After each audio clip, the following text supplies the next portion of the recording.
Maman disait toujours, la vie c'est comme une boîte de chocolat. On sait jamais sur quoi on peut tomber. Dans cette vidéo, vous allez voir pourquoi le film Forrest Gump peut vous aider à atteindre vos objectifs. Alors le film se passe aux États-Unis dans les années 50. Forrest Gump est né avec un QI inférieur, très inférieur à la moyenne. Forrest est juste ici. Son QI est tellement bas qu'il a failli ne jamais pouvoir rentrer à l'école. Et bien en fait, c'est sa maman qui a fait des bêtises avec un monsieur, le directeur de l'école, pour qu'il puisse rentrer quand même. En plus de ça, il a des problèmes de dos. Il est obligé de porter des prothèses. Bah quoi, qu'est-ce que vous regardez? Vous n'avez jamais vu un enfant avec des armatures sur les jambes? Et comme si ça suffisait pas, c'est carrément le souffre-douleur de son école.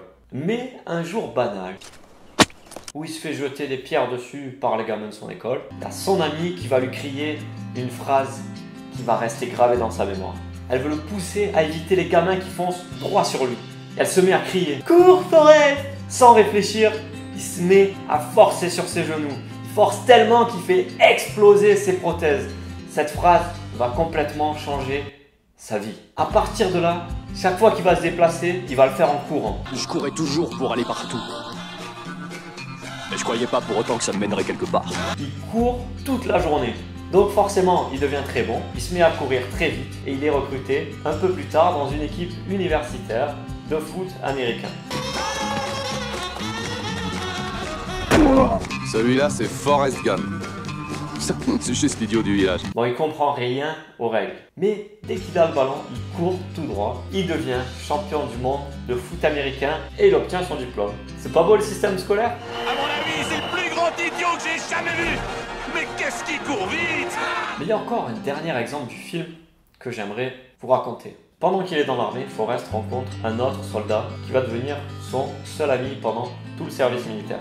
Mon nom de baptême, c'est Benjamin Buford Blue. Donc ce mec-là ne va parler que du commerce de la crevette. Il sait comment on pêche la crevette, comment on vend la crevette, comment on cuisine la crevette. Il a un seul centre d'intérêt dans la vie, c'est Le gnou? la crevette. En tout cas, ce mec-là, il va faire promettre à Forrest une chose. Ça te dirait d'entrer dans le commerce de la crevette avec moi? Il a déjà noté tous les chiffres dont il a besoin dans un cahier qu'il garde toujours sur lui. Forrest accepte et se fixe ça comme nouvel objectif. Et bien sûr, dès qu'il sort de l'armée, il reprend son papier et il se consacre qu'à ça. Il va suivre à la lettre tout ce qui est écrit sur le cahier de son ami, sans rien comprendre. Il comprend que dalle, mais il se pose aucune question. Il fait, il avance, il agit. Le mec, c'est un bulldozer. J'en ai juste pris 5. Avec une ou deux de plus, tu pouvais faire un cocktail. Et quelques années plus tard, quelques opportunités plus tard, son entreprise devient énorme. Forrest Gump devient milliardaire. Et il comprend même pas pourquoi ça étonne autant de gens qu'un mec avec un QI aussi faible et dont tout le monde se moquait depuis la naissance ait pu devenir milliardaire. Nous étions assis à côté d'un milliardaire. Pour lui, c'est juste normal. C'est cet aspect-là qui m'a vraiment marqué dans le film. Le mec est trop bête pour se poser des questions. Il va pas se demander si c'est possible ou non. Il va pas se demander s'il y a une meilleure solution ou pas. Il va pas se demander s'il plaît aux gens. Il s'en fout, il se pose aucune question. Il est trop bête pour ça. Et le truc, c'est qu'il va réussir mieux que tout le monde. Bien sûr, c'est une fiction. Enfin, j'espère que personne va appeler son fils Forêt dans la vraie vie. Mais cette idée-là, je pense qu'elle est quand même très vraie. Imaginez si vous pouviez passer en mode Forrest Gump pour aller vers vos projets. Bon, je dis pas de tout faire pour faire baisser son QI.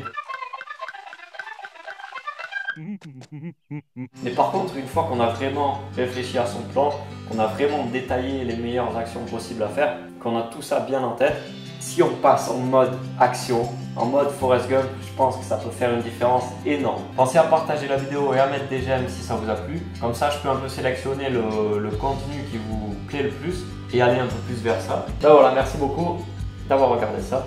Je vous dis à très bientôt. Ciao.